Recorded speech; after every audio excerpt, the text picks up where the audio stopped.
विश्व के अन्य भागों में उत्तर ऐतिहासिक नगर, प्राचीन यूनानी नगर, एशियन ग्रीक सिटीज। प्राचीन यूनान में छोटे छोटे अनेक नगर राज्य थे जिनमें आपस में युद्ध हुआ करता था।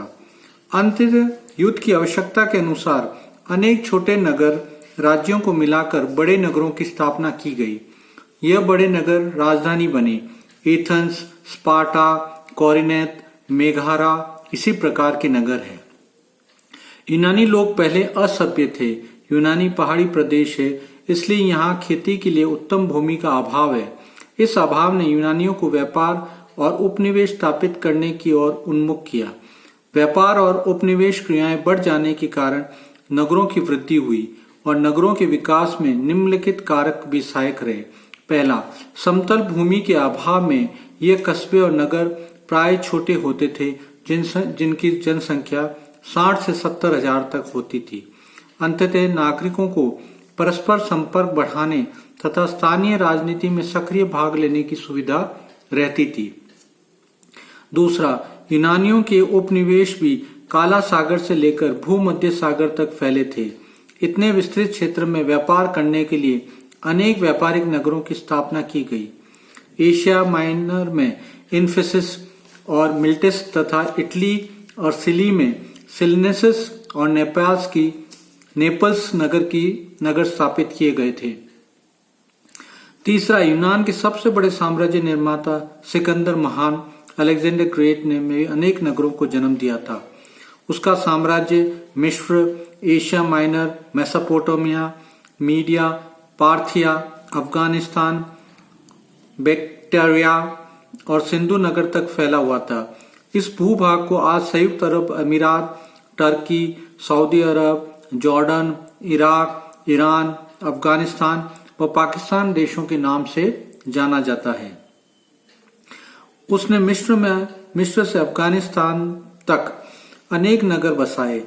उसके द्वारा स्थापित नगरों में भूमध्य सागरीय तट पर नील डेल्टा के उत्तरी पश्चिमी भाग में स्थित अलेक्जेंड्रिया, सिकंदरिया सबसे प्रसिद्ध नगर था। यह नगर लगभग 900 हेक्टेयर भूमि पर फैला था और इसकी जनसंख्या 100 ईसा पूर्व 3 लाख थी। मेसोपोटामिया में सिकंदर के जनरल सेल्यूकस ने सेलुकनिया नगर की स्थापना की। यह नगर भी सिकंदरियान के समान विकसित था। चौथा, देश में प्रजातंत्र के उदय ने नगरीय सभ्यता पर बहुत प्रभाव डाला। ईसा से 500 वर्ष पूर्व के आसपास पेरिसल के नेतृत्व में प्रजातंत्र का उदय होने से एथेंस आदि नगरवासियों में नैतिकता का भी उदय हुआ। भाषण देना व सभाएं संबोधित आयोजित करने की स्वतंत्रता ने लोगों में राजनीतिक भावनाएं पैदा कर दी थी। एथेंस की सभ्यता ने अनेक दार्शनिक प्रदान किए। इस समय लोगों का तर्क करने तथा सामाजिक कार्यों में भाग लेने की स्वतंत्रता थी। यूनानी नगरों एवं नियोजन। पहला, नियोजन से पूर्व यूनान के नगरों की दशा। यूनान में प्रजातंत्र पनपने के समय यूनान के नगर जल प्रवाह व सफाई के प्रबंध सैनिटेशन की दृष्टि से पिछड़े थे। सड़कों की दशा खराब थी। पानी स्थानीय कुओं से प्राप्त होता था।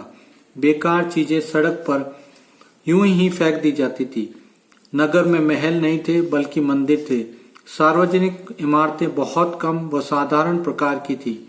सार्वजनिक सभा स्थल को पाइनेक्स कहते थे, जहां खुले स्थान पर बैठकर सब लोग राजनीतिक चर्चाएं करते थे।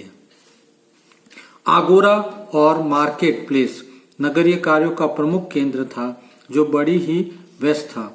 उच्च व निम्न वर्ग के लोगों के मकानों में विशेष अंतर नहीं था। लगभग सभी नगर सुरक्षित दीवारों द्वारा घिरे थे।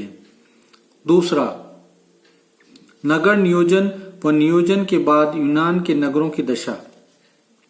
नगरों की ओर शिक्षकों, दार्शनिकों का तथा राजनीतिक आदि सभी का ध्यान गया। 5वीं शताब्दी के अंतिम भाग में हिप्पोडमस नामक के वास्तुशिल्पकार ने नगर के लिए जालीदार रूपरेखा ग्रिड आयरन स्ट्रीट सिस्टम तैयार किया। उसने नगर नियोजन विज्ञान का विकास किया। सड़कों की ये रूपरेखा मिस्र, मेसोपोटामिया और सिंधु घाटी के नगरों की सड़कों के ज्योतिर्मय रूप से मिलती जुलती थी। उसने नगर की आदर्श जनसंख्या 10,000 तक बताई थी, जबकि प्लेटो नामक दर्शक ने आदर्श जनसंख्या 5 से 10,000 के बीच बताई। नगर की रूपरेखा जनसाधन की भावनाएं का आदर करने वाली होती थी।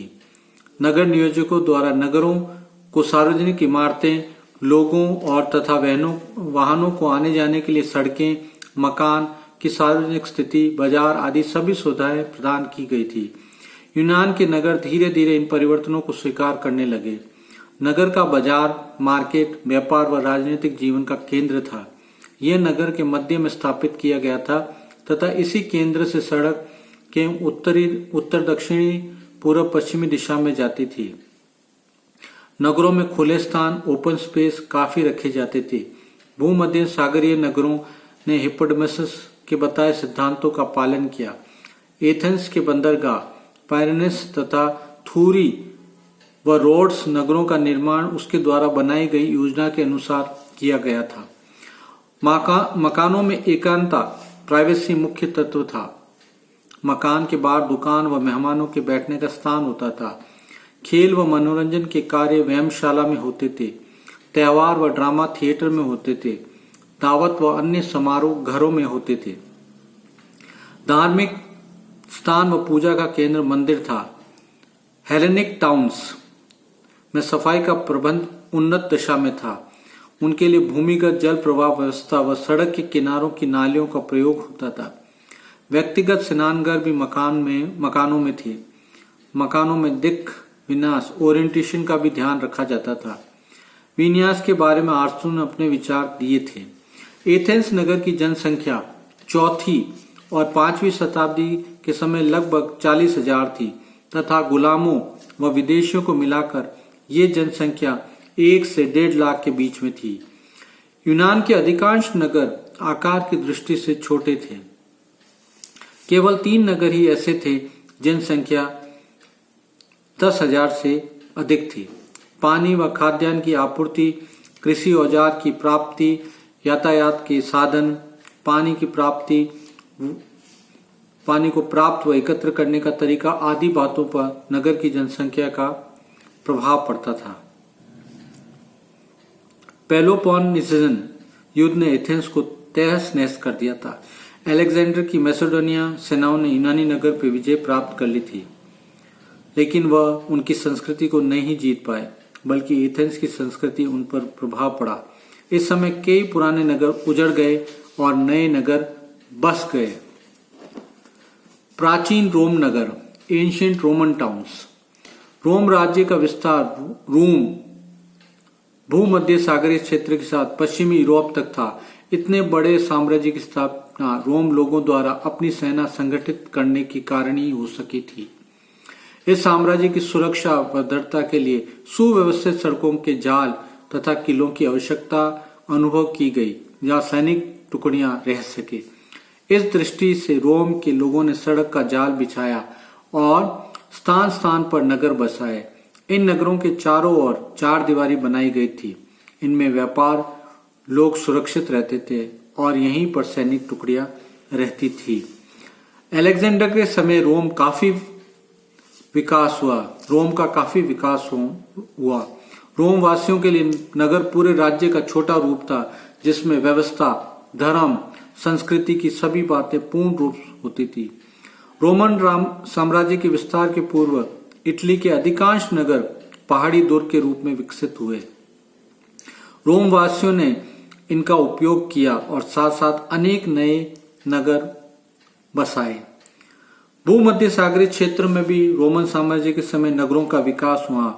यहाँ पर भी सभ्यता का फिर से विकास होने लगा तथा नील नदी के डेल्टा में अलेक्जेंड्रिया नाम के सबसे बड़े व्यापारिक नगर का विकास हुआ। अलेक्जेंडर के नाम पर नील के डेल्टा पर स्थित नगर का नाम अलेक्जेंड्रिया रखा गया।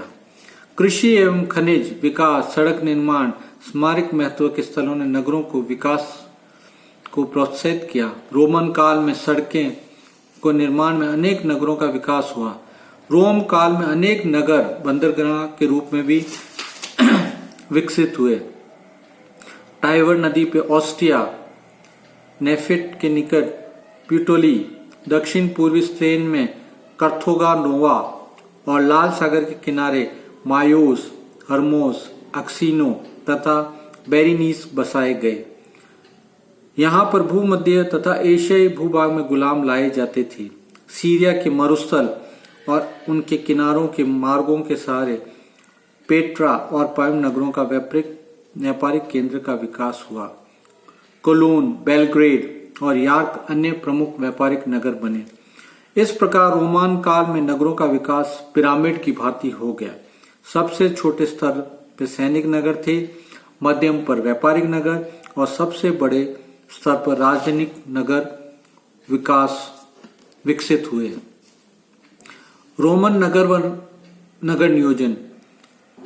रोमन लोग कुशल प्रशासक थे व कुशल इंजीनियर व नगर निर्माता थे, लेकिन ग्रीक लोग जैसी दार्शनिक का उनमें अभाव था।